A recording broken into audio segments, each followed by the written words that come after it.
I'll tell you something that might sound too crazy to believe, but I swear on everything I love it happened. My son Elijah was getting detained by cops. They had their guns drawn at him while he was putting flowers on his brother's grave. Yeah, you heard me right. My 16-year-old son, kneeling down next to a flag-draped box in our garden, was about to be treated like a criminal. One minute Elijah's just quietly placing those flowers, and the next thing you know, get on the ground, the cops swarmed in like it was a drug bust. Why, you ask? All because of our neighbor Karen, who thought a kid with a shovel and some flowers was part of some kind of cult. What she didn't know, what she couldn't possibly have understood, was that this wasn't just some backyard ceremony. This wasn't a random moment of oddity. This was Elijah honoring his brother Matthew, a brother who had served this country and gave his life for it. But that didn't matter to Karen, did it? To her, this was just some suspicious activity. Now, you might be wondering what made it so much worse. Well, Karen didn't even realize who was standing behind Elijah. Me.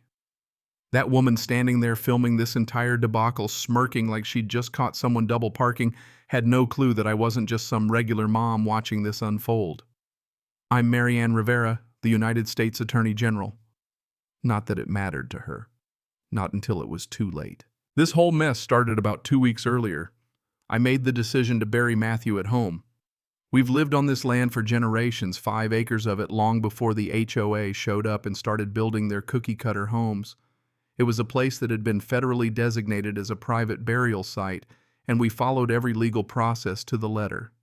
Matthew's final request had been simple: to be laid to rest beneath the oak tree he used to climb as a boy, with his little brother Elijah placing the first flowers. It was something we wanted to keep private. It was our family's moment. Just us. No fanfare. No big ceremony. But to Karen, it was a problem. It was a violation of what she called community aesthetics. Can you believe it? I swear she thought grief was some kind of public offense. On the morning of the burial, the sky was gray, the light soft. Everything felt muted, like we were all submerged in water. Elijah was wearing Matthew's old scout jacket, too big on him, but that didn't stop his heart from being full. We didn't need a large ceremony. We had the chaplain, a folded flag, and a song playing quietly in the background. Elijah stepped forward holding a bouquet of wildflowers and Matthew's dog tags. He knelt down, whispered something to his brother, kissed the wood of the urn, and that's when it happened. Karen screeched from the edge of her perfect manicured lawn. Her arms crossed her eyebrows so high they looked like they were going to fly off her face. "What is going on here?" she yelled, making it sound like we were setting up for a ritual sacrifice. "You can't just bury people wherever you feel like it. This is HOA land." She was ridiculous. I calmly tried to explain again that it was our property, federally registered and exempt from any HOA regulation. But Karen never listened. She looked at Elijah, just a grieving boy, and saw him as a threat to her precious property value. And just like that, in the blink of an eye, everything changed.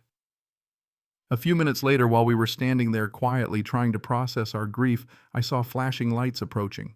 Before I knew it, a whole convoy of patrol cars pulled up like we were hosting a standoff. My heart sank when I saw the officers grabbing their belts, preparing to draw their weapons. The sound of it, the screeching command on the ground hands where I can see them, rang in my ears. Elijah froze. He looked terrified. His hands shook, hovering in the air like he didn't know what to do. In that moment, all I wanted to do was rush forward, protect him. But I didn't. Instead, I stepped forward, slow, steady, just trying to keep calm. Every fiber of my being screamed, but I held it together. Now I've faced danger, seen things most people could never imagine, but in that moment I was just a mother. A mother watching her child being treated like a criminal for nothing but paying respects to his brother. I pulled out my badge, one I've carried since the day I swore an oath. "I'm Marianne Rivera," I said. "United States Attorney General. Stand down." You should have seen the officer's face when he saw that badge. He went white as a ghost, like he'd just realized what he had stepped into. Meanwhile, Karen, the genius, was still standing in her driveway, filming everything with her phone like she was filming a reality show. When the officers turned to her, unsure of what to do next, she waved them off, trying to play it cool. "I'll be pressing charges," she said, like she had some kind of winning hand. "That boy threatened me with a stick." A stick! The stick she was referring to was a flagpole. I'm sure the irony wasn't lost on her. What happened next was a mess of awkward apologies, confused officers trying to figure out who I was, and Karen making every effort to claim that my badge was fake. I'd never been so close to laughing out loud in the worst possible situation. Eventually, the officers backed off. Elijah sat up trembling but alive, and Karen, realizing her little game wasn't going to work, suddenly tried to play the innocent card. "I was just trying to keep the neighborhood safe," she chirped, all sweetness now. "There are rules, you know." "Yeah, Karen, we know all about rules." The next thing I knew, Karen had installed new surveillance equipment, 2 cameras pointed right at our backyard. A violation of privacy, no doubt. But Karen, being Karen, was too busy being a busybody to realize just how much trouble she had just walked into. I documented everything from the cameras to the signage she'd posted warning us about trespassing and the fines we'd face. I'd had enough. The moment she crossed that line was the moment I decided to take action. I called in a favor. A quiet favor. Not a public one, just a simple request to have a DOJ investigator take a look at the HOA's financials.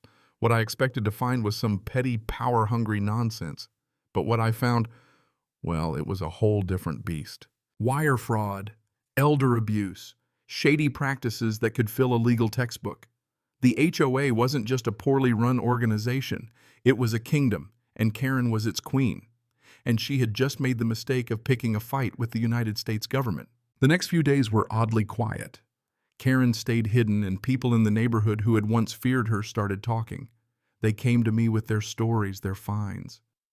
The day I walked into that emergency HOA meeting with Elijah by my side, the whole room turned in shock. Karen, standing at the front with her fake concern, didn't know what hit her.